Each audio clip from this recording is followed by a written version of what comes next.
there. Here we go. Okay, so the first question is from Crystal Maynor, and she asks, do I make a distinction between awareness, consciousness, mind, and Buddha nature? And the answer is absolutely yes. And she goes on to ask, if so, what are the distinctions and the relationships amongst these four? And that's good. I will address that. So perhaps to look at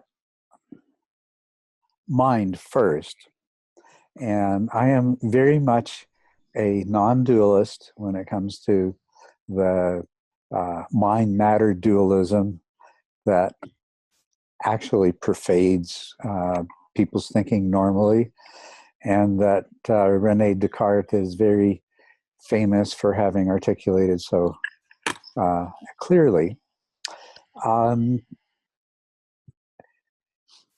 Non-dualism can take the form of materialistic reductionism that says no, mind and matter aren't different because mind is just something that matter does when it reaches a certain level of complexity. And then there are the other kind of reductionists who are known as idealists, and they're the ones that want to reduce everything to mind, say there's no such thing as matter, that matter is just a story the mind makes up to explain its experience.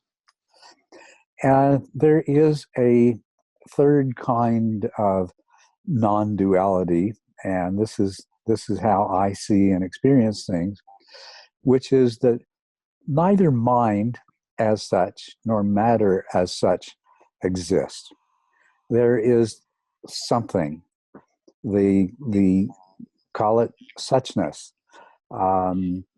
There is something that appears as matter when you look at it in one way, and appears as mind when you look at it as another way.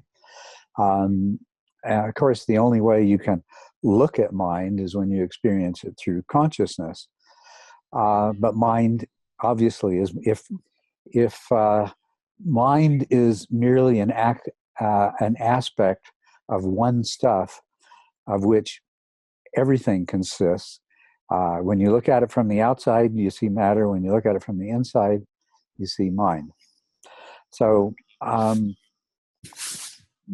mind, of course, on an individual basis, consists of consciousness and unconscious mind, and also what we might call the subconscious, that part of the unconscious that borders on the conscious, on consciousness, and which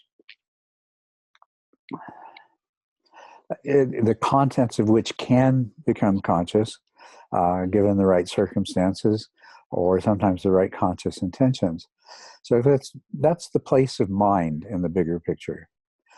Now, awareness and consciousness are two different things, and awareness is the much larger of the two, because a distinction that I didn't put in the book, that I actually did and took out, is that awareness is a very broad term, and it includes both unconscious and conscious awareness. What is unconscious awareness? Well, we are constantly assimilating information at an unconscious level. You know this if you reflect on it. You've probably have reflected on it, and you probably know this quite clearly through experiences that you've had that strongly reveal that you not only are assimilating information that you're not conscious of, you're actually acting on information that you're not conscious of. And I call that unconscious awareness. So my definition of awareness is the registration in any form of information on an entity. Then that information can be acted upon, or it can be stored. And if it's stored, it can be acted upon at some later time. It's the imprint of interactions with other aspects of reality, the wholeness that that entity is a part of. So awareness is much, much larger and encompasses much, much more than consciousness. I speak in TMI of the field of conscious awareness. And there's the distinction. Conscious awareness is that very small part of awareness of which you are conscious. Now, what does it mean to be conscious? The best definition of consciousness that has been generated so far, we have to attribute to the original thought of Thomas Nagel and a paper he wrote on what is it like to be a bat. And this has been worked with by people in the area of consciousness studies for several decades now. And it is essentially the definition of consciousness is that subjectivity, that subjective experience. The way that Nagel put it was what it's like to be something. What is it like to be a bat? What is it like to be you? It's that subjectivity. That's what consciousness is. And that's the only, consciousness is a very small part of mind. If I go back to the definition of mind, let me expand on that a little bit. We experience our individual minds, but if, as I said, in a non-dual reality where what appears to be mind and what appears to be matter are just two different ways of seeing one stuff, then one of the things that I see everywhere is that there is a parallel in mind for whatever we find when we study matter and energy, which means that the individual mind that you experience, my consciousness, and the things that I know by inference about my unconscious mind are not distinctly separate from your mind or anybody else's mind. But there is something about our individuality that acts as a filter, and that's necessarily so, because otherwise you might walk out the door in the morning and you go to work to somebody else's job. But all of what we experience as individual minds are actually interconnected. And there are a number of parallels of this we find in the material universe or in the physical universe, but probably the one that it is most directly analogous is what's known as quantum entanglement. And I'm not going to say any more about that. But mind is vast and interconnected, and one of the unique things that the stuff of mind matter does is allow for the establishment of individual minds as portions of the whole. So back to an individual, their consciousness is a small part of their individual awareness, which is in turn a small part of the awareness that pervades the universe. Consciousness has come to be way, way overrated. People make it into something that it's not. People seeking for some kind of something that is continuous, that they can identify with as themselves, and so on and so forth. Almost inevitably, if they examine everything else and they see, as the Buddha guided them to in examination of the five aggregates, they very easily come to the conclusion that there is no self in 4 of the aggregates, but there's a strong tendency to want to make consciousness into something that is continuous and unique and very special. And this has led to, in consciousness studies, the idea of the hard problem of subjectivity. Rather than trying to understand subjectivity as a phenomena that is an inevitable part of the nature of awareness and that universal process, which our individual subjective consciousness is a special case of, they want to reify consciousness into something very special. And that has been incredibly confused further by the Tibetan notion of Rigpa, which people always want to make into consciousness, which to which it is quite related, but Rigpa really refers more to the quantum entanglement-like aspect of mind than it does to consciousness. Consciousness is information exchange that takes place in our minds. Information exchange is taking place throughout the universe at every level. When it takes place in our mind, because of some of the unique characteristics of our mind, primarily that of information storage in the form of memory, both very short-term memory, longer-term memory, things like this. This creates the reflexive activity of consciousness that gives rise to subjectivity. So there really is no hard problem there. So, but that's what consciousness is.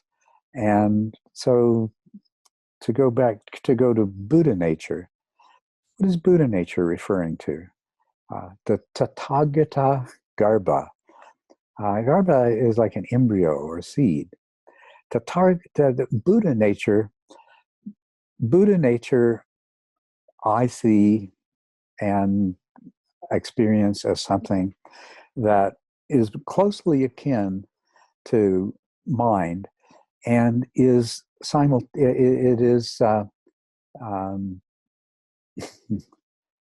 what is the word? Synonymous, really, with suchness, with isness, with whatever other words that you want to attach to it. And it is something that is, of course, in every one of us. And so from that perspective, it's a really useful concept. What are we doing in our practice? We're trying to reveal, bring to the fore the Buddha nature, which is in all of us and in everything. And so, that's the distinctions and the relationships I make between those 4. And Crystal, I don't know if you've come in since I started talking or not, but no, it doesn't look like you have. But I hope that I've succeeded in answering your question.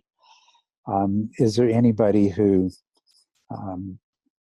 would like any clarification on anything that I said? I mean, this is pretty deep metaphysical stuff, so we don't want to spend the whole time talking about it. But yes, please, you put your hand up. So, you never mentioned emptiness or dependent origination. Mm-hmm. Wouldn't that be what ultimately Buddha nature is as well? That the whole entity of the clothes and everything is an aspect of emptiness, as is Rigpa, a positive sense of emptiness in terms of being bright.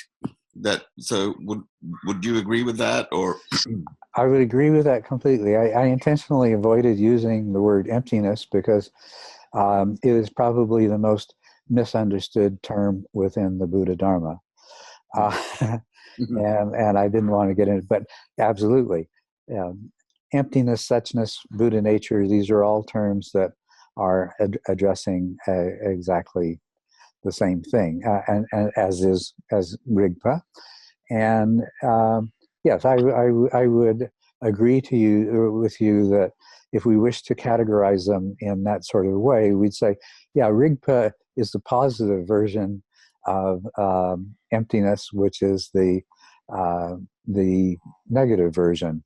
So Void kind of aspect. yeah. Mhm. And as a neuroscientist and as a neurologist speaking to you, so much of perception is really, I love it because the Buddhist sort of analysis of perception very much fits in with this whole model of dependent origination and emptiness, because that we don't tell our eyes to see, we don't tell our ears to hear, so that there's this these things happen in response to one another, our presence, or and then the stimulus, or however, in terms of quantum theory, how that comes about. So I think it's absolutely fascinating, and how it actually, what modern science confirms everything that was really, from the beginning known in that way. That's right. So I love that, and I just wanted to add that, but knowing that, of course, your background is like that too.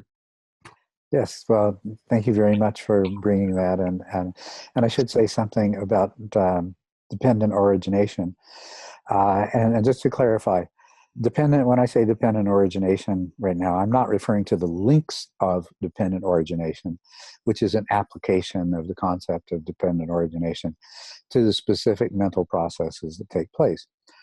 I'm referring to dependent origination in the larger sense, essentially the causal interdependence of everything, the mutual causality of everything, and therefore the total interpenetration of everything, which means that dependent origination properly understood, dependent origination properly understood is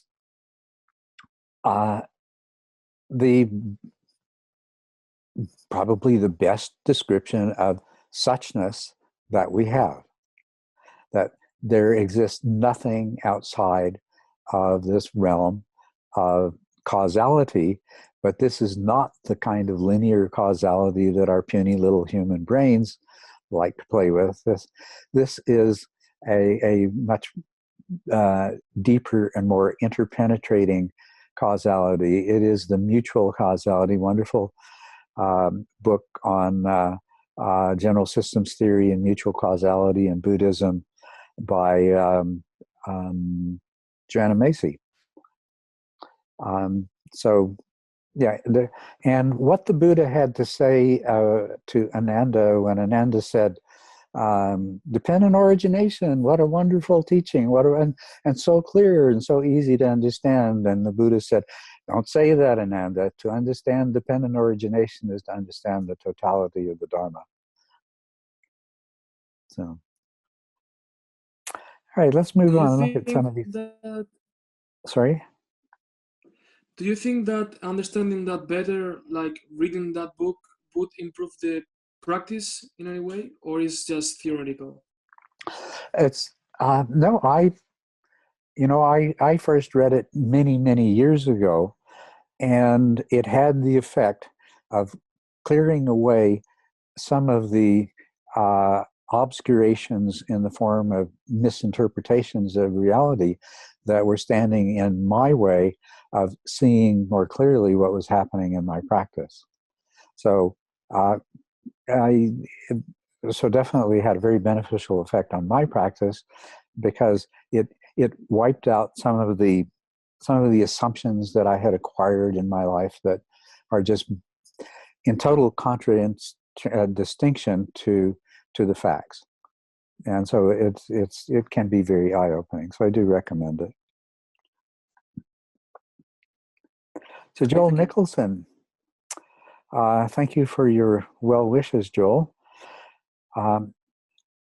Wondering, is it possible to progress through the 10 stages and become awakened through using walking meditation as the main practice?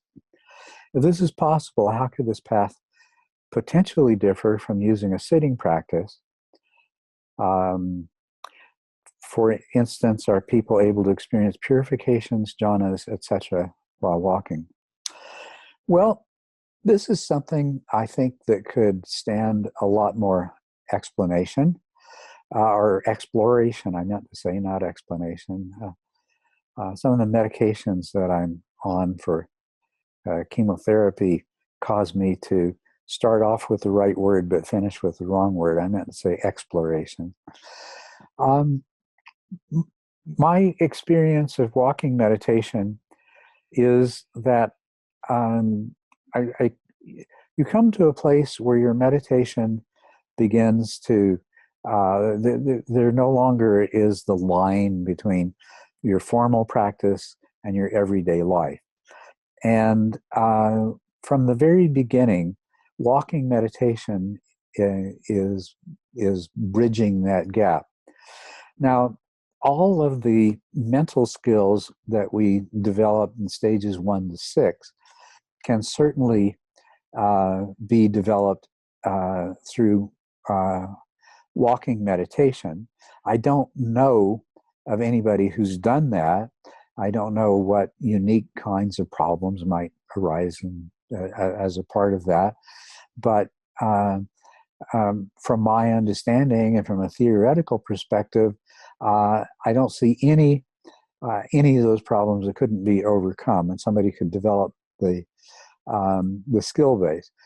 Now, as for these other things, or can you experience purifications? Well, as a matter of fact, people do experience purifications outside of meditation. When they've been meditating, sometimes the purifications either don't completely arise or don't get completed during sitting practice, and they can come up as a part of walking practice, or they can come up as a part of what's happening in your daily life. The idea of a jhana while you're walking is a very interesting idea.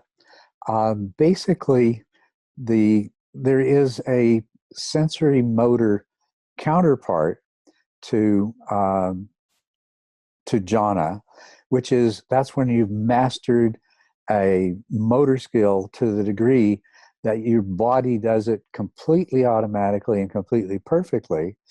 And the interesting thing about that kind of perfected sensory motor behavior is that you can carry on a conversation about something totally unrelated while you're doing it. Now, the interesting thing about jhanas is that it's much the same way, except that it's not involving the sensory and motor systems. It's involving consciousness, awareness, and attention. And therefore, it would be impossible to be in jhana while doing something else. Now, just as a theoretical possibility, I mean, would it be possible to reach a state where you could have simultaneously enter into, what jhana is it's like that sensory motor state that happens by itself. It's a state you enter into. It's a very unique mental state that is, it's a flow state. It's different than normal state of consciousness, and the things that can happen in normal consciousness, many of them, such as volitional activity, can't happen in jhana.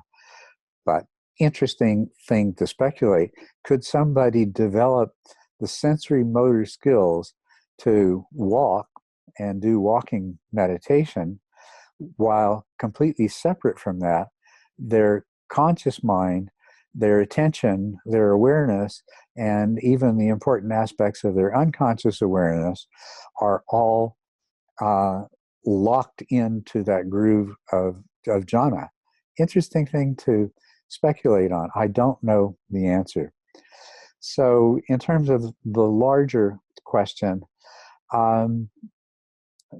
back to what I said, the idea, could somebody actually progress through the stages of an adept? doing walking meditation only? And it's a very intriguing question. I can't say, I can say that I can imagine it as a possibility, but that doesn't mean that it's true. Can someone become awakened through using walking meditation? Well, people have become spontaneously awakened without ever doing any practice at all. For people who do practice, very often insight arises when walking rather than when sitting. And sometimes it arises when they're doing something completely different as well. So the experiences of insight and the experiences of awakening are not dependent upon being sitting, doing a formal meditation practice. Those greatly facilitate that. And of course, when you're doing those practices, it becomes much more likely that insight and awakening are going to happen doing formal practices, but they could happen as easily in walking as in sitting. So, Joel, I'm not sure that I feel like I've answered your question completely. I hope that I have.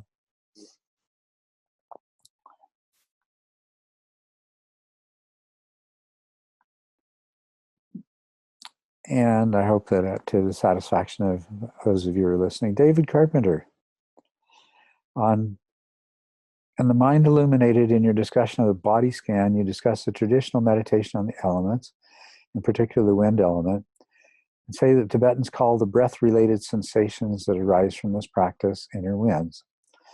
As I'm sure you know, these inner winds are what is called prana in Sanskrit, yes. Could you share your thoughts on connections between this awareness cultivated through the use of the body scan at stage 5 and the cultivation of awareness of prana in Indian yoga practices and qi in Chinese practices such as Tai Chi and Qigong? How are they related to the phenomenon of piti? Can one experience piti? Well, I'll deal with those other questions afterwards. The process of body scanning, in which you allow your mind to become aware of this prana, of these inner winds, is very, very similar to what happens with Tai Chi and Qigong. In the practice of the 10 stages, this is more of a peripheral thing. It's a way of using it serves two purposes: using the phenomena of prana, which for whatever reasons in an ordinary person have become completely invisible, making them visible. And the other purpose it serves is that by becoming aware of these and becoming familiar with them and learning to some degree to work with them, you don't have the sudden arising of awareness because so much energy has been liberated in your brain and in your mind due to unification of mind, that you have energetic experiences that are very, very difficult to deal with. It's not an area of expertise of mine, and when people have trouble with the PT experiences, with these energetic experiences, I usually refer them to Tai Chi, Qigong, or a good yoga teacher who focuses on yoga, on the energetic aspects of yoga, rather than simply treating it as another form of physical exercise. So they're very much the same thing. Now, there's Kundalini yoga, and that's a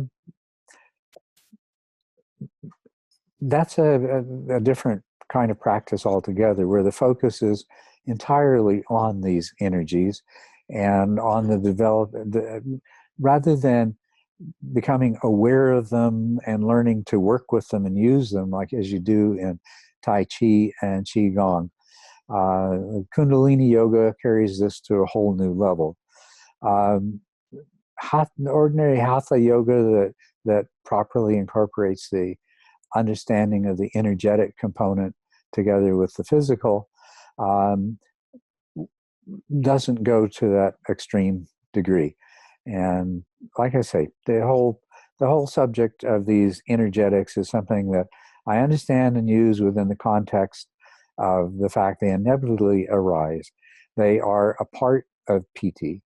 As the mind unifies, this energy, this tremendous amount of energy becomes evident, and you can't help but notice this energy, and sometimes it produces some very unpleasant effects, especially if there are blockages to the natural flow of that energy, or if to the degree that energy is flowing through the, quote, channels which are not appropriate to it. So let's look at some of the other parts of this question. Can one experience PT at stage 5? Yes, and this does happen. Sometimes once people become aware of prana, that the mind unifies around this experience strongly enough to generate even more prana, and that phenomenon then becomes much more intense because they're experiencing unification. The unification is specifically around the experience of PT, usually at this stage. But this is the kind of person who is probably, they are going to go one of two directions. They're going to be one of those people for whom the energetic aspect of PT becomes problematic and more difficult to manage, or they're going to become one of these people for whom it is so easy, it comes to them naturally. They can identify any obstructions to the free flow of energy in their body, and they're going to be able to work with it quite effectively. So David says, I frequently experience energetic flows in my body while sitting, but I'm just at stage 4, just starting to do the body scans recommended for stage 5. So that's, David, you're one of those people that I just spoke about. What I highly recommend is that you don't set out to pursue an increase in the intensity of these pranic experiences. Rather, let them develop naturally. And the most important thing is there's really two. There is a kind of movement of the prana which is from the core to the periphery and back to the core, a circulation of prana. And you can experience that as extending beyond the body through the soles of your feet and the palms of your hands and the top of your head and certain other parts of your body, where you're not only experiencing the flow of prana from the core to the periphery, but beyond into the universe and then back into the body.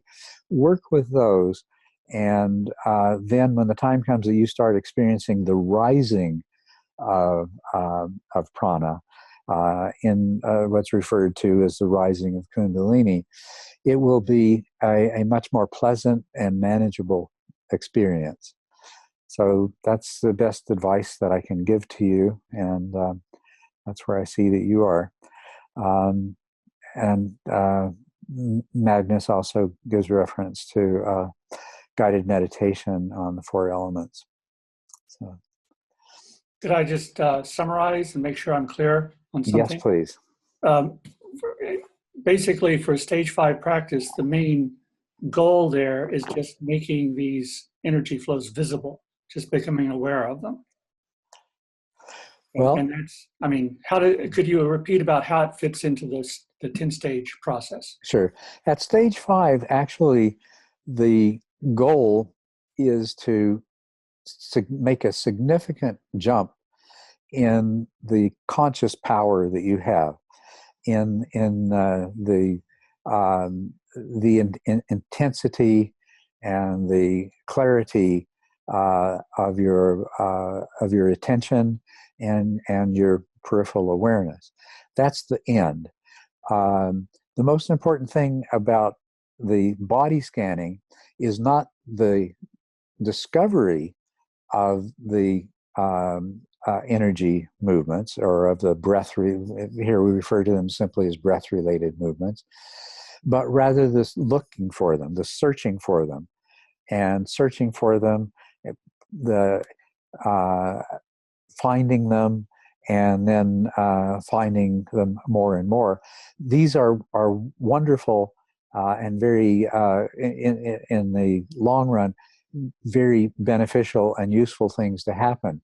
But you can complete stage 5 and completely fulfill the purpose of the body scan at stage 5 without ever actually having succeeded in discovering these, because it's a means to an end, and the end is that complete overcoming of subtle dullness and the ratcheting up of the power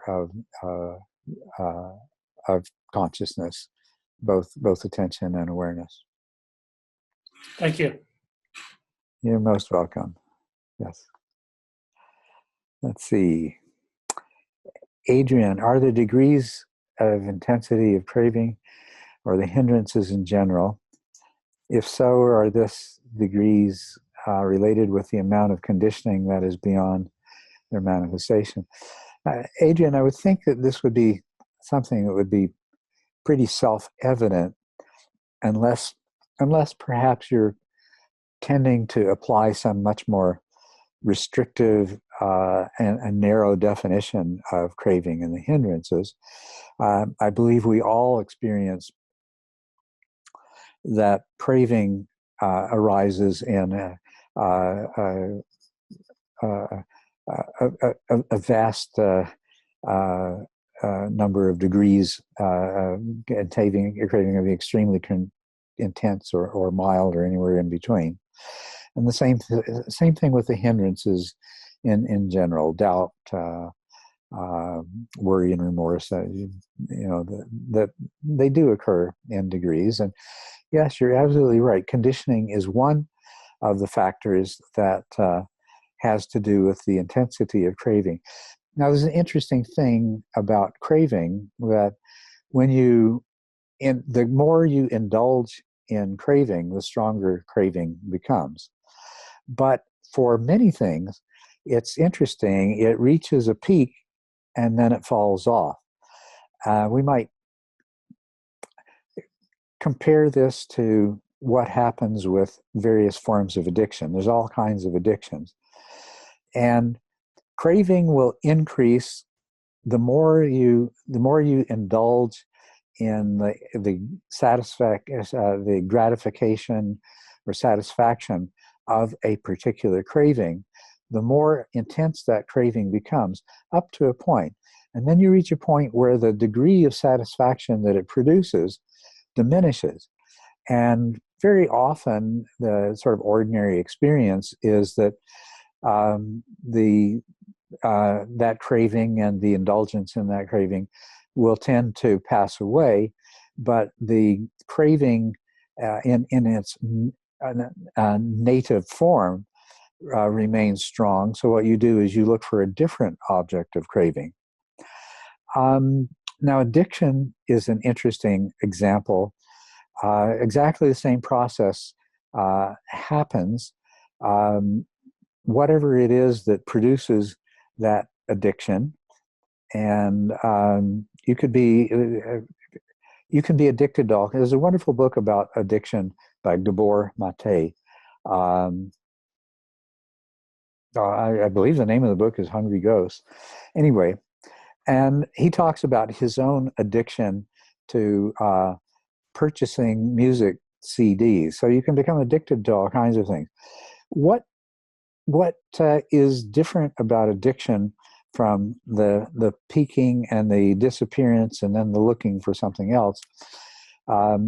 Basically, what's happening with craving and with addictions both, but let's use the example of a chemical addiction like opiates, is there are the release of neurotransmitters of a wide variety that produce a pleasant sensation, that produce the satisfaction that the craving is searching for. And there's a hit of dopamine that's released. An interesting thing is that the dopamine, which is highly addictive, actually happens as a part of the craving itself. It may also be a very important part of the fulfillment of the craving. For example, with cocaine, there are massive dopamine releases associated with it. But the most interesting thing is that we found that the experience of craving produces a dopamine release.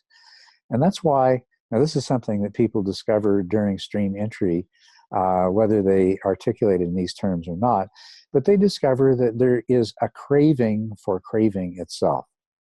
And that's because of this dopamine release. Now, addictions are where something continues.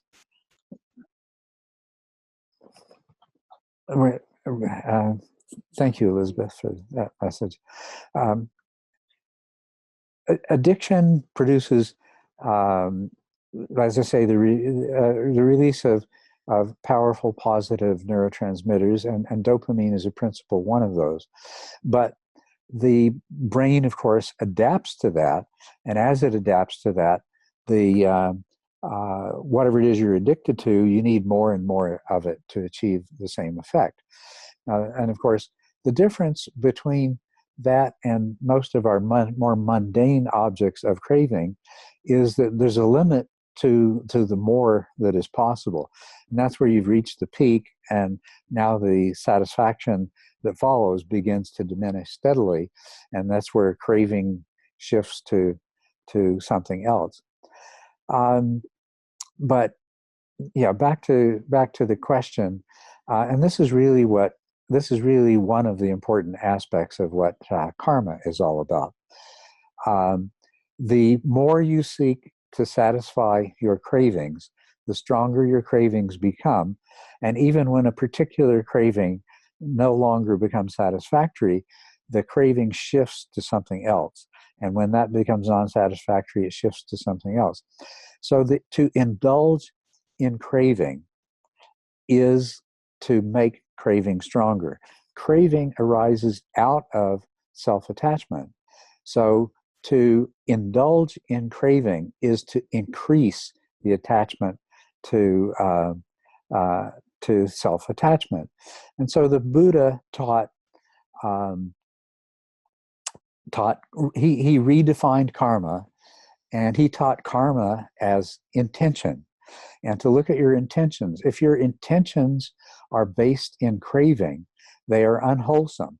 They will have the effect of further enslaving you to craving and increasing the power of the attachment to self, which to become awakened, you have to overcome. So it's moving you further away from awakening. So that's an unwholesome intention. When you deny craving, you weaken the power it has on you, and you weaken the attachment to self from which it arose. And so this is, in general, all craving is conditioned, positively and negatively in a variety of ways. But the most important aspect of conditioning of craving is that's described through the practice of virtue and through the application of the idea of karma as intention. You create who you are in the future through your intentions, through your karma. Karma doesn't determine directly what happens to you. It does so indirectly because you do stupid things and you get in trouble because of the things that you've done.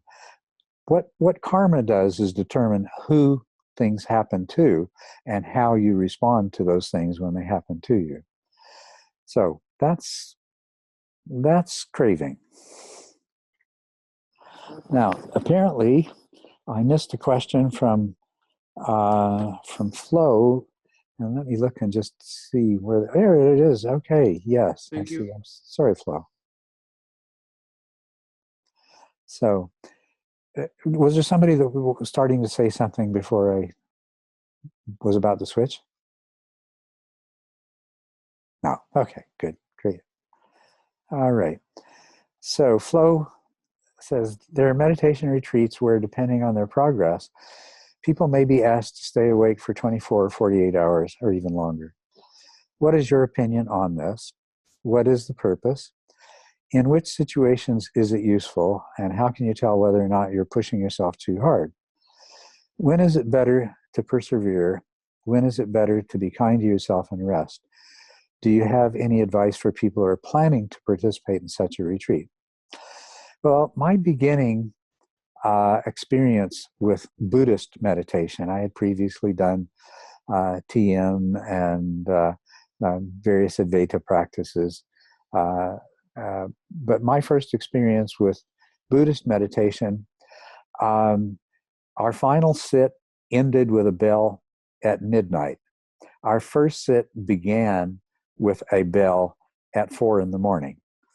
And I did that. I did that kind of meditation for over a year in retreats. And what is my opinion of this? I would never ever do that or ask anybody to do anything remotely like that again. What is the purpose? I don't know. No one's ever explained it to me, and I certainly did not discover any purposes in it through my own experience.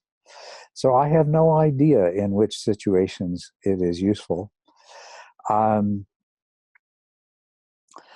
When you're sitting there alternately hallucinating and falling asleep, feeling absolutely miserable, and that was my experience, that's how you can tell whether you're pushing yourself too hard. And that's why I stopped doing that. I have no idea when it's better to persevere, because I've never persevered in that kind of sleep deprivation thing, and I have no idea what purpose it serves. My my advice for people who are planning to participate in such a retreat, my most honest advice would be forget it. But I don't think that's fair to the people that teach this and use this, and it perhaps has some tremendous validity that I was never able to discover. So the advice I'd be more likely to give is that I'm the wrong person to ask. You need to go to the person who you're planning to do this kind of retreat with and get an answer to these questions. What is the purpose? And what makes it useful? And in what situations is it useful? Those are exactly the questions you should ask that person. And then you should decide whether or not you want to do that retreat. So that's what I can say about that. Horrible experience. If anybody ever finds the answer to why it's useful, it would satisfy a curiosity of mine, but I still don't think I'd be willing to try it. I've been meditating for 3 to 4, now Daniel here. I've been meditating for 3 to 4 months. This week I had a remarkable session. I was in stable attention and awareness of the breath right from the get-go. Then I felt happy about being able to meditate and the great feeling it gives me. Suddenly a strong tingling sensation came from the back of my neck, grew over my head, my whole upper body. With it came a profound and overwhelming feeling of happiness and bliss about nothing in particular. My breathing got heavy and I shed some tears of joy. The whole experience lasted for a few minutes. The rest of the sit was great as well. And there was even a second, less intense wave of bliss. So you've only been meditating 3 to 4 months. and you've had a wonderful experience of what it can be like when you make that transition into tranquility that's characteristic of stage 9. This is something that happens not infrequently, that people will have meditation experiences that correspond to a much more advanced stage. And they're wonderful because they're very inspirational. As you know what now is possible, you know where this process is leading. Now you ask, how can I achieve this again? Daniel, the best way to achieve this again is just to keep on practicing, to develop the skills that allow you to repeat this intentionally, that bring you to the place where you can experience this development of shamatha that usually only happens at stage 9. And the worst thing that you can do right now for your practice is to begin to pursue these. Try to make it happen again. If it's going to happen again, it will happen again, because what happened is all the right conditions came together by accident, and you don't know how you precipitated that accident. If you keep practicing diligently, as you were, and I'm presuming that you were practicing according to the instructions, then it's more likely that it will happen. But don't seek it out. If it happens a second time, if it happens a second or third time, say, wow, this is wonderful. I'm so happy that sometimes this happens, but I know not to be attached to it. I know not to waste my time trying to make it happen. The way to make it happen is to develop the skills through stage 6 and then move into the practices of an adept practitioner. And then I guarantee you it will happen, and it will happen whenever you want it to.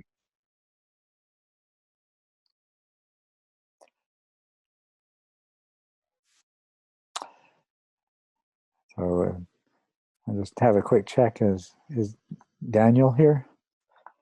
No, don't see any Daniel. So anyway, Daniel, I hope when you listen to the recording of this, that this was what you needed to hear. Phil, the concept of stable attention is clear. Describe the distinguishing characteristics of access concentration, one-pointedness, and absorption, i.e. compare and contrast these terms. Okay. Access concentration is where you have stable attention. Okay. You have exclusive attention, or at least you're approaching exclusive attention. There are very light jhanas, the access concentration for which is not as stable as the concentration that you develop later. But when you have sufficient stability of concentration, that you have what I call exclusive attention. Now, the term one-pointedness, really don't like that because people misunderstand it. People understand one-pointedness, and there's a lot of things that have been written and that you'll read that describe one-pointed this way. You have single-pointed attention on a particular meditation object, and there's nothing else in your consciousness. And that is the worst place that you could end up. Believe me, it is not a good place to be. What is not explicitly mentioned in the jhana factors, but I'm going to tell you about a sutta. There must be, in order to have a successful jhana, there must be powerful mindfulness. There must be powerful introspective awareness. Now, if you look at the description of the jhanas, you'll see that in first jhana, there is directed and sustained attention. Well, let me digress a little bit. There are people that take Vitakka and Vichara and they translate it in all kinds of absurd nonsense ways. Thought and discrimination. The most recent one I've seen is directed and sustained effort.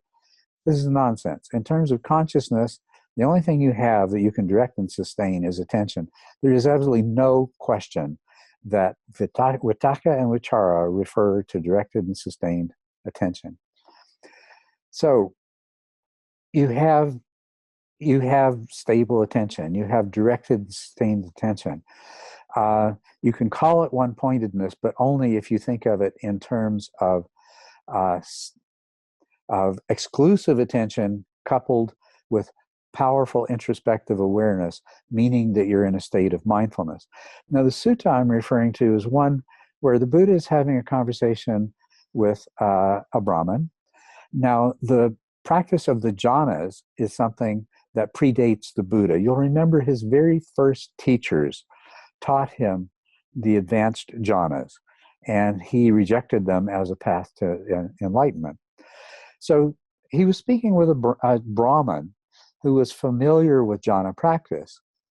And the Brahmin was asking, he said, I don't really understand how jhana can lead to awakening.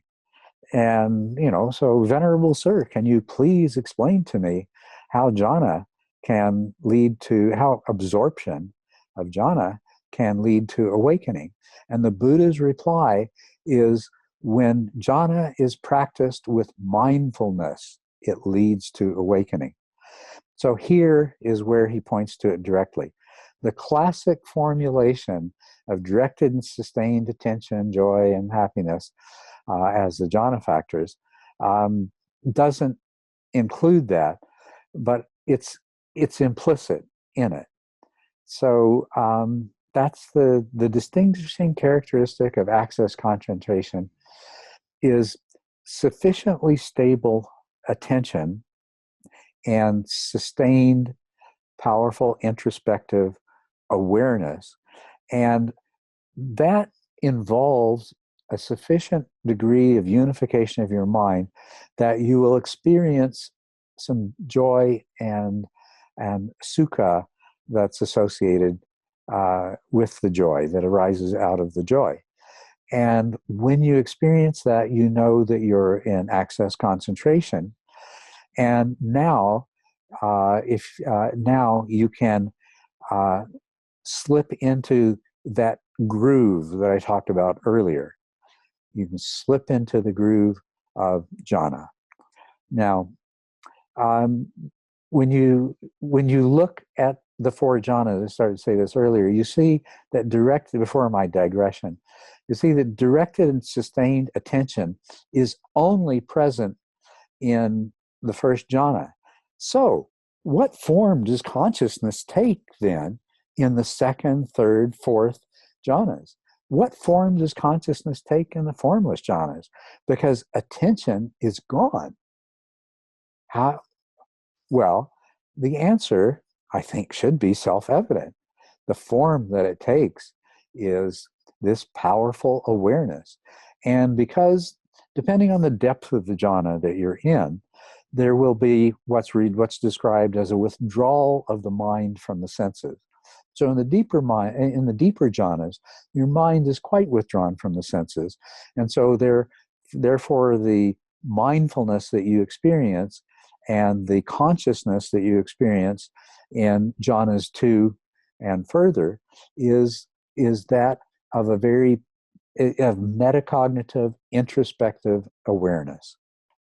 And that is the awareness that you have of joy and sukha, of piti and sukha in second jhana, of the falling away of the awareness of the agitation and the energetic manifestations of piti into the much more calm sukha of third jhana. You are metacognitively, introspectively aware that your mind, in a state of joy, has generated this powerful sukha, and you dwell in that sukha until the sukha itself seems to be lacking something, and there is a bliss and there is a peace that lies beyond the sukha that your mind begins to tend towards, and then you move into the fourth jhana. Now, from the fourth jhana, with this powerful metacognitive introspective awareness, you can do all kinds of wonderful things. Shinzen describes one of the things you can do there as the exploration of the realms of, how does he put it, magic and mystery, I think, or something like that. And certainly you can explore all of those things that Jung was talking about as the collective unconscious. You can do the practices that are associated with the siddhis. You can do all of this in this absorbed state of metacognitive introspective awareness. But let me back off from what I said. You are not doing this. You are not in jhana to the degree that there is anyone there who can do anything. Okay? And I know a lot of people describe things as jhana that are not jhana. When you're in jhana, it's like when you're in a flow state doing some worldly activity. Say you've been learning to juggle and you get to that place where you can keep all the balls in the air, but the thing is you can't think about it. You're not doing it. It's just happening. It's a flow state. Jhana is that kind of flow state. When you're juggling those balls, if you think about it, if you even have a moment of, wow, I'm doing this, what happens? You miss the ball. Now, eventually, it's a sensory motors type of flow state. So eventually, you can get to the place where you can be a juggler and you can be talking about metaphysics with somebody while you're still juggling, keeping all the balls in the air. But of course, consciousness isn't like that. So jhana is a place where you get to fourth jhana, and depending on the intentions that you go into the jhana with, you can do all kinds of weird and wonderful things. But one thing about jhana is if you find yourself engaging in volitional activities, you've either come out of the jhana or you weren't in jhana to begin with. So that's the characteristics of access, concentration, and jhana. And I really wanted to go into that degree of detail because I just keep coming across, it used to be when people talked about jhana, they understood it as the shift into this state. And then we ended up having big debates about the really deep and difficult to attain jhana described in the Visuddhimagga, and the kinds of jhana that's described over and over again in the suttas. And so people were calling it the sutta jhanas and the Visuddhimagga jhanas. And there was the argument that the only real jhanas are these really deep Visuddhimagga jhanas. I used to believe that till I did a retreat with Lee Brasington. But it turns out that there are all kinds of jhanas, and that even the Buddha himself used the word jhana sometimes synonymously with meditation that wasn't describing a flow state. What's happened more recently since that debate between the Visuddhimagga jhanas and the so-called sutta jhanas, by the way, in the suttas, the Buddha describes jhanas of every depth you can conceive of, including those in the Visuddhimagga, so there's a false distinction anyway. But nowadays, I'm discovering people describing all kinds of things as jhana that are not the kind of unique flow state, that special state the mind can enter into. And so now I'm learning that when somebody starts talking to me and they say, well, I enter jhana, and I say, please don't use the word jhana, just describe to me what the experience was like. Because when somebody says jhana nowadays, I have no idea what they're talking about anymore. So thought I'd mention that. Can metta practice assist in achieving and sustaining the mindset? Absolutely. As a matter of fact, in the descriptions of the jhanas, there are jhana practices that are based on metta. There are jhana practices that are based on all of the four Brahma Viharas. And they do acknowledge that the particular one of the Brahma Viharas that you're using as the object to enter jhana can limit the jhana that you can achieve using that object. But yeah, the Brahma Vihara, the Brahma Viharas can definitely be used to enter jhana. And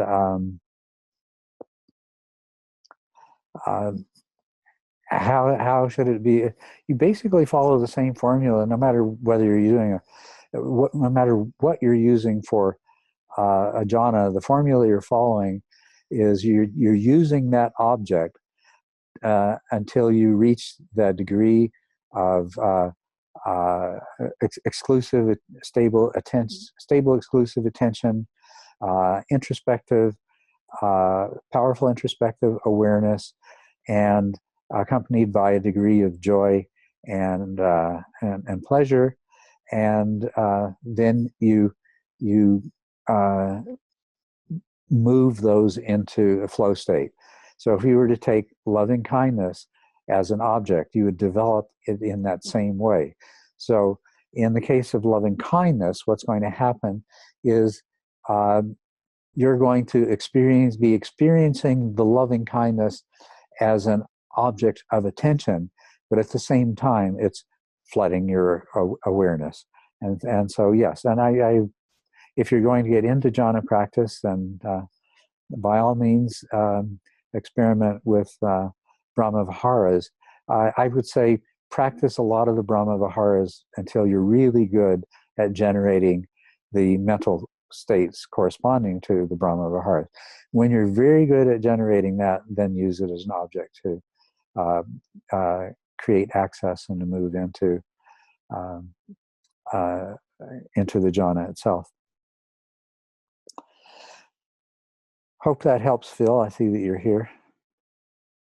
Yeah, good. Glad to hear it.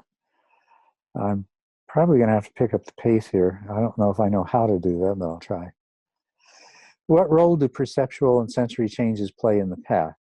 I've noticed the dry insight practitioners on forums that tend to emphasize techniques like noting, like the Dharma Overground, tend to emphasize shifts in their perceptual functioning and senses over reduction of craving and an increase in positive emotions and equanimity, like I've seen samatha vipassana practitioners tend to do.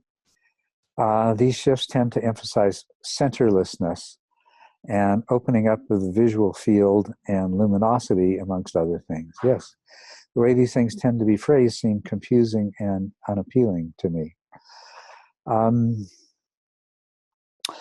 I'm not exactly sure what I'm asking. I'm not sure what you're asking either, but just pointing out an observation that I've noticed that maybe you could comment on, i.e., do the senses of the body operate a little differently before first path and then shift at each path? Is this a weird quirk that noting could have on the brain but isn't essential to practice? Well, let me deal with that. First of all, noting practice, I know it's referred to as an insight practice or a vipassana practice. It's not. It's an impermanence practice. That's the that's what it is. But there are some weird quirks that arise out of doing that particular kind of impermanence practice. But they're not very different than the kinds of perceptual alterations that happen with any practice. What awakening consists of, as well as the higher paths of awakening, what it consists of is a profound shift in perception. It's a shift in perception that results in corresponding changes of behavior. So no matter what practice that you're engaged in, as your mind brain is moving in the direction of this new perception, basically I could sum it up as perceiving yourself and the world from the perspective of the 5 insights, rather than from the ordinary perspective of being a separate self in a world of separate objects and struggling to avoid suffering and obtain satisfaction by attempting to manipulate your relationship between self and other. So that's the ultimate perceptual shift. But any practice you do is moving in the direction of that shift. Insights are big leaps in that shift. And stream entry and the subsequent path attainments are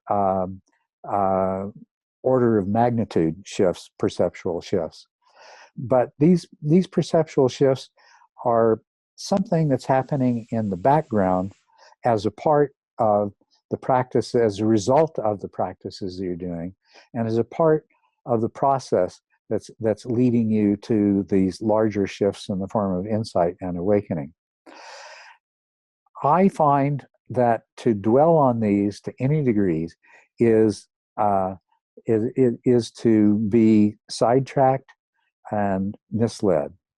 The advice is to accept them, allow them to happen, and this is the kind of advice that you'll find throughout the Mind Illuminated.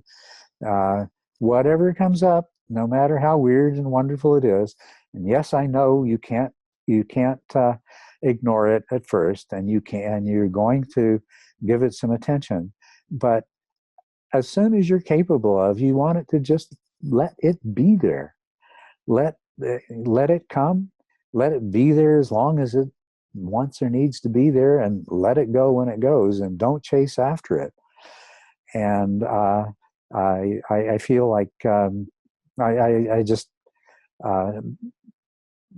don't see any point at all, any value at all. Especially, I know that chasing after these perceptual shifts that's going to be you getting in your own way, and it's going to interfere with your practice. So I have a very different take on this than some other teachers, such as those that are being referred to here. A lot of interesting, fascinating, pleasant, and unpleasant perceptual shifts are going to occur. Nothing is really gained by dwelling on them or attempting to manipulate them or making a big deal about them or having intense conversations with other meditators over the coffee table about. Okay? My point of view. And yes, a few of them are more unique to certain practices than others. What's interesting about the things that you say here is that those things that we clearly acknowledge in the Mind Illuminated, they also arise in noting practice. The difference is, in noting practice, you're told to ignore them. You're not only told to ignore them, you want to just you want them to go away. You want to note them until they go away. That's the kind of ignoring, and different. And it's because it's because it's an impermanence practice, and if you it's not a shamatha practice. Let's get to the place of beginning to recognize impermanence. Nothing else matters. Forget everything else. So, but then on the other hand, the contradictory part of that is when somebody says, "Oh, let's dwell on the perceptual shifts that take place along the way." In my own practice, this is a continuation of Michael's question. In my own practice, I've experienced a lot of positive benefits of TMI, but I haven't noticed any major changes in the functioning of my senses, except for the description of a completed stage 8 with an internal light and sound. I felt an opening up of my mental space and perceptual changes to do with insight-related things, but nothing dramatic to do with my senses off the cushion, like I've read a few people mention. Yeah, that's great. It's, in other words, your practice has been less troublesome than some other people's are. And yes, perceptual shifts are more likely to happen off the cushion when you're doing practices. When you're doing these kinds of practices, I mean, you're doing some dramatic changing of the wiring in your brain. Let me point out, though, there's absolutely no change in your sense organs. There's actually absolutely no change happening in the way information is processed in the specific sensory cortical areas. The changes are taking place at the higher level, where the sensory information is being processed on the basis of your conditioning. And we're conditioned to see things in a particular way, starting at birth, if not, well, starting at birth is where the external conditioning really begins. And those of us who assimilate the cultural and environmental conditioning we're exposed to are labeled as well-adjusted. Those who don't are labeled as neurotic or psychotic. But perception is an artifact of conditioning. And what we're seeking through spiritual practice is to see through that particular worldview and way of understanding things that you have been taught, and to see beyond it and to understand things at a deeper level. So the perceptual shifts are happening at a higher level. I don't see how the kinds of changes that we want to take place in our mind and brain could happen without them. Let them happen. I don't see anything that is gained by dwelling on them to any great degree. And it sounds like things are unfolding for you just the way they should. In my case, I didn't have a lot of the violent energy surges and, bodily movements, my arms flinging, my body rocking back and forth. My hands twitched. I salivated like crazy. My eyes would do a few funny things, and that was it. So you sound more like, you're going through a very minor version of the experience of these perceptual shifts. Let them come, let them be, let them go. Continue with the practice. Okay, Michael, hope that's helpful to you.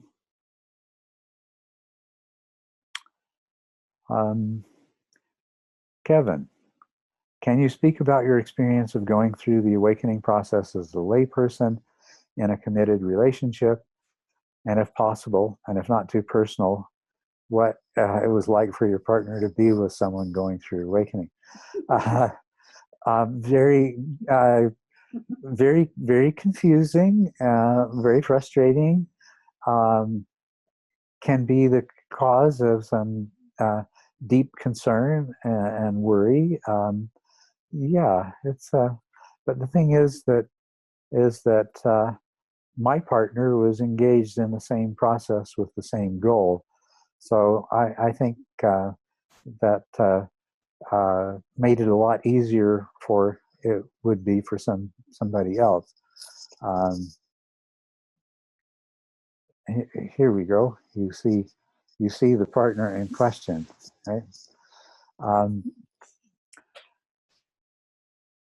You do change, and a lot of those changes become, they're only initially make you seem so bizarre to somebody who has known you very intimately for a long time.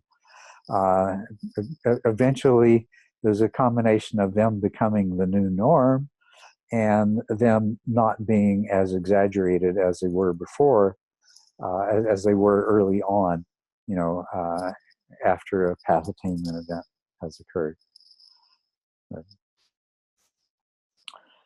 There's a lot of things about engaging in the spiritual path that are quite disconcerting to those around you, at least if they don't understand what's going on.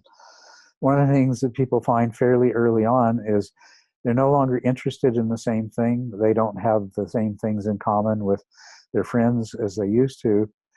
And inevitably, what happens is they end up forming new relationships with people who are on the same wavelength that they are, and they find it more and more difficult to maintain relationships or friendships with people that they no longer have interests in the same things they want, and are not even experiencing the world in the same way that the other person was.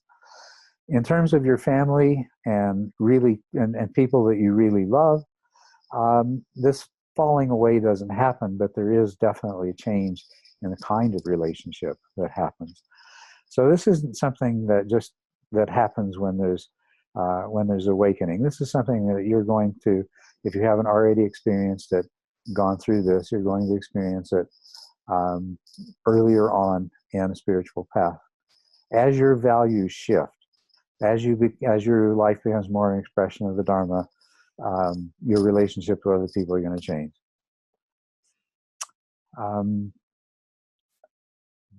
Got a lot of questions here.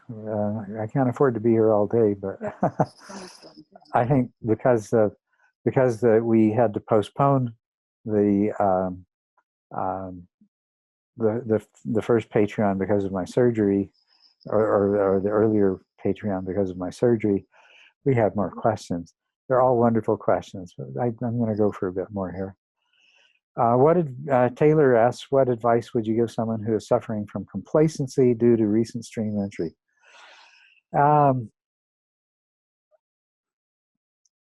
Get over it. My experience was exactly that. A very prolonged period of complacency. Not necessarily a bad thing, because I explored a lot of really valuable things during that time when I ceased to. Basically, where my complacency came from, and where I think I wouldn't be surprised if it wasn't true of you as well, is that my life had been so difficult prior to that, and I was so used to life being difficult, to the extent of rarely even giving much thought to the fact that it could be different, that with stream entry, it's like, oh man, this is so much better than anything I've ever experienced before. Who needs anything else? And so a lot of the yeah, I think I've said enough about that.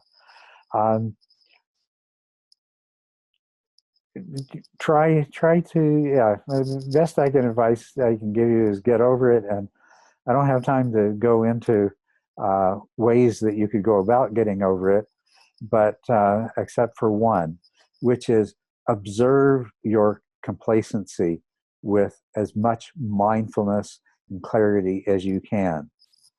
Observe it every time you have a thought about the Dharma or practice, or about how great things are, or anything else like that. So, and I'll leave it at that. Matthias, what is your take on why there are so few people at and beyond third path? For example, Shinzen states in his book that he has only met 3 or 4 who perhaps were arhats throughout his life. I find it problematic that the higher stages of awakening seem so elusive, even for people that spent their whole life on the path. In a nutshell, over 2,500 years, by we, I mean Dharma practitioners of the Buddhist ilk, have lost our way. The Dharma has,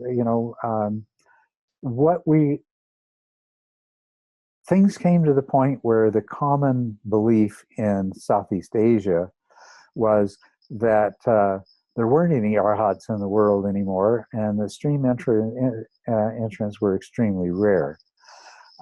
That's the degree to which the practice and the Dharma had lost its way, except for places like the forest tradition, and well, there were certain places where they kept to the old ways, and this was not such a problem. But the Tibetan idea that this is going to take you thousands or tens of thousands of lifetimes and things like that. These are all pointers to what degree. I mean, in the time of the Buddha, our huts were a dime a dozen, and stream entrants were like raindrops. What we're trying to do, what Shinzen's trying to do, what I'm trying to do, Shinzen's approach is to synthesize a completely new meditative approach. Mine is to go back and try to find out what it was about those early ways of practicing that were so incredibly effective that we've lost the way.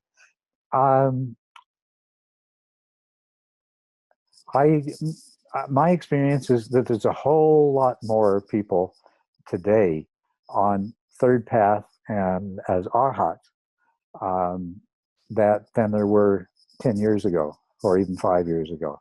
We are starting to find our way. But there are so many misconceptions. There are so many misinterpretations.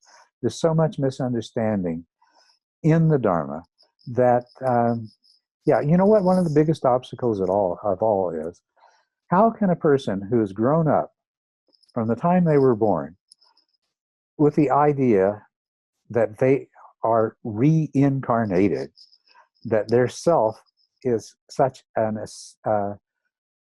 real essence, that it passes from one chunk of meat to another, which is actually literally what reincarnation means, carne, meat.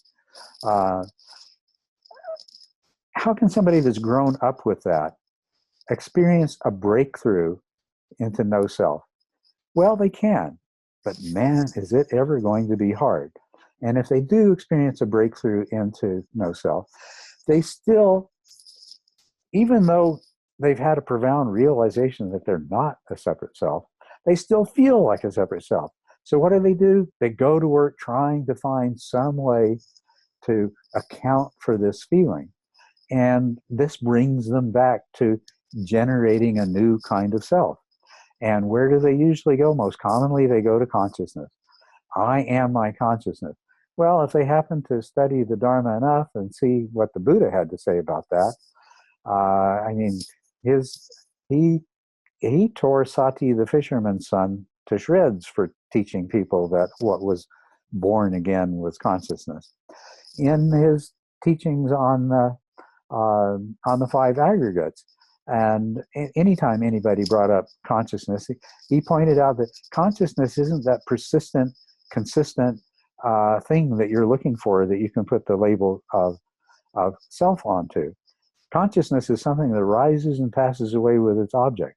It's something in which there are tremendous gaps. It's something that takes many different forms, the least of which is depending on which sensory content it has at its object in a given moment. So some of these, a lot of things that have entered into religious Buddhism from other sources that either preceded the Buddha or that followed the Buddha, that got incorporated into Buddhism, those, I believe, are what have created the obstacles to the Buddha Dharma, the teachings of the Buddha himself, being realized on the kind of scale that they were back before all of these misperceptions had been so deeply ingrained in what we see as the modern Dharma.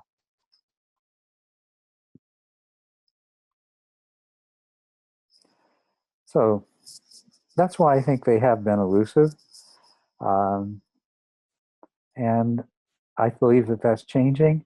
And I believe with the convergence of science and innovative meditation teachers, that we're well on the way to changing that. Okay, I hope you agree with me. I hope your personal experience is consistent with that. Oh, there's so many good questions here. I almost feel like I should have gone through and pre-sorted them before we began.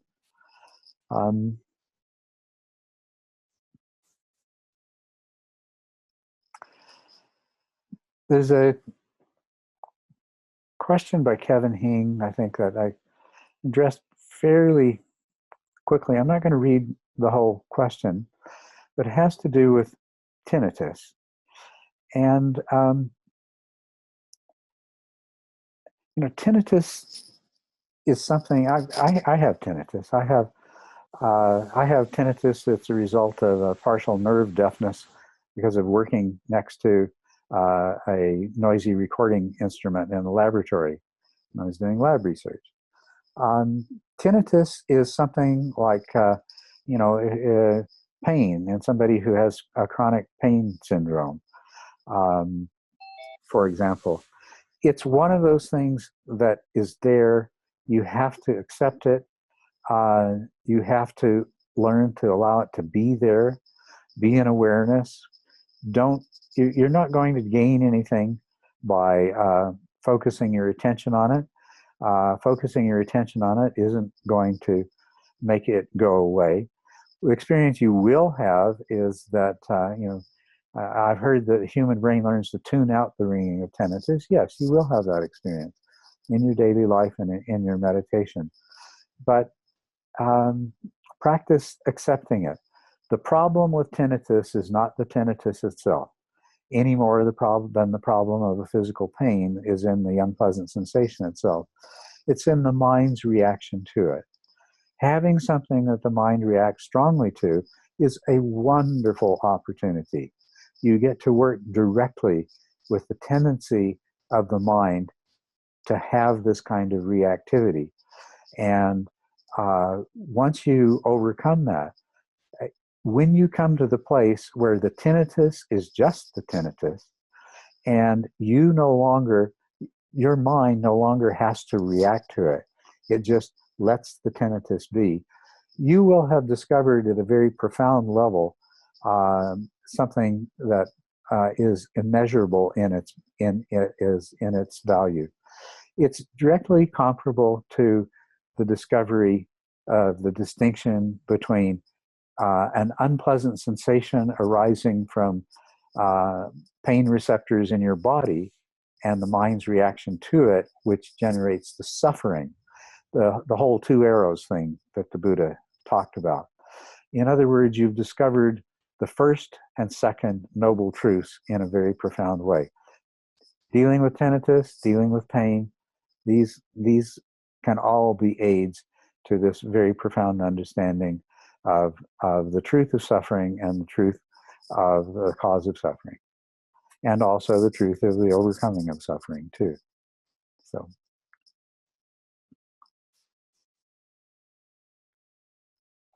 let's see. There's still a few people left, the diehards. Okay, so is there a question from one of you diehards that's here that I might address before we wrap this up? That's one of the questions that's on the list.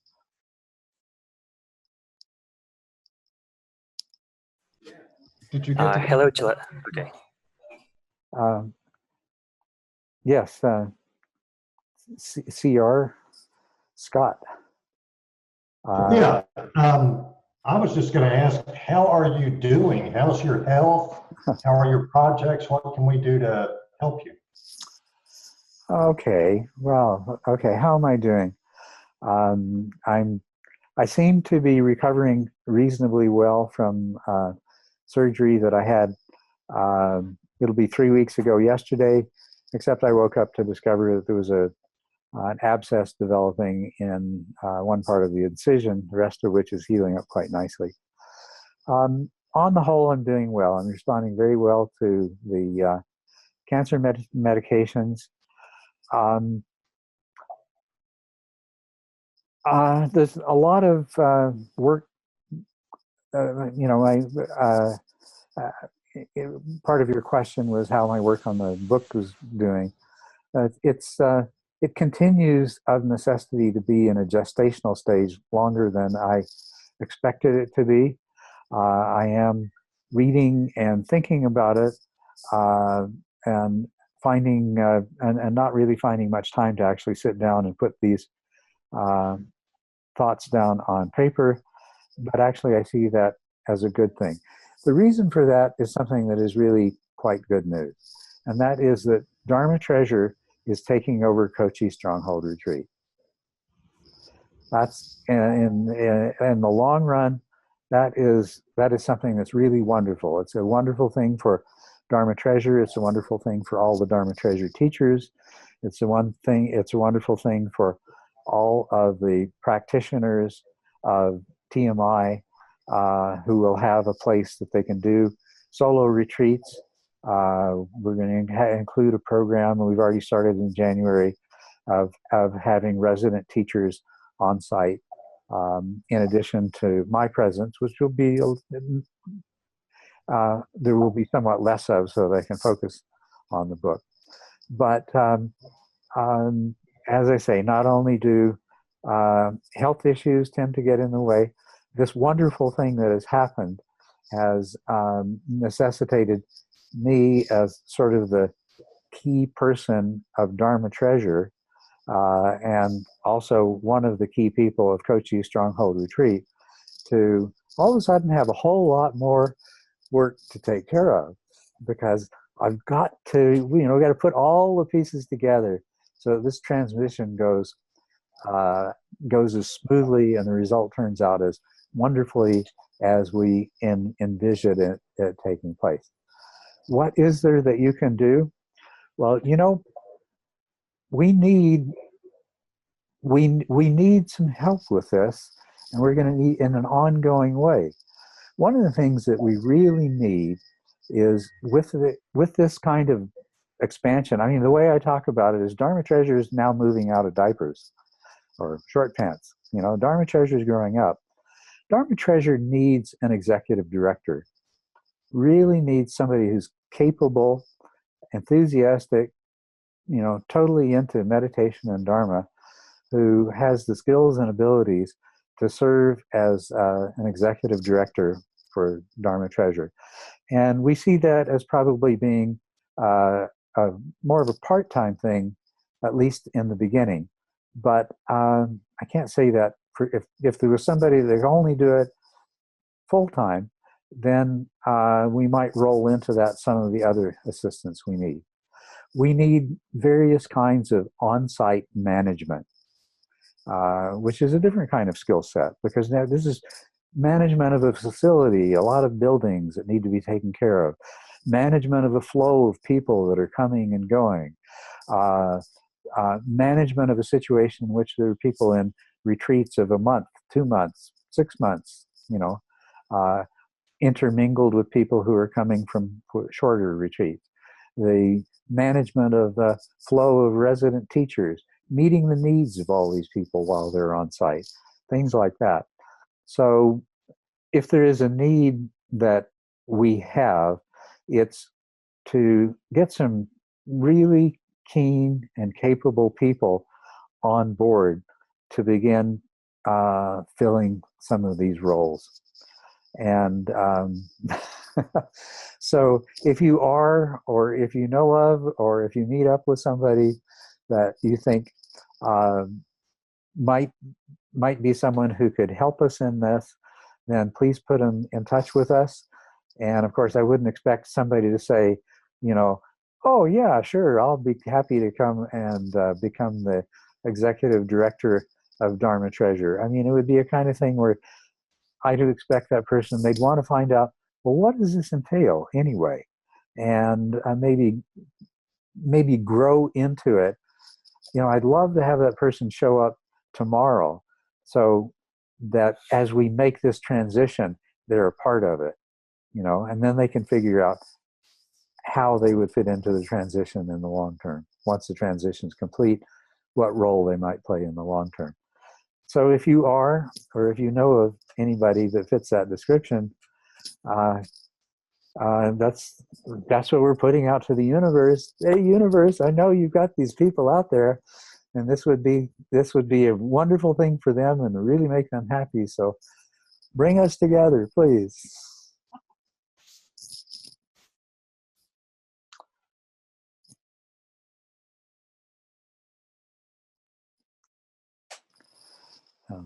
Thank you for asking.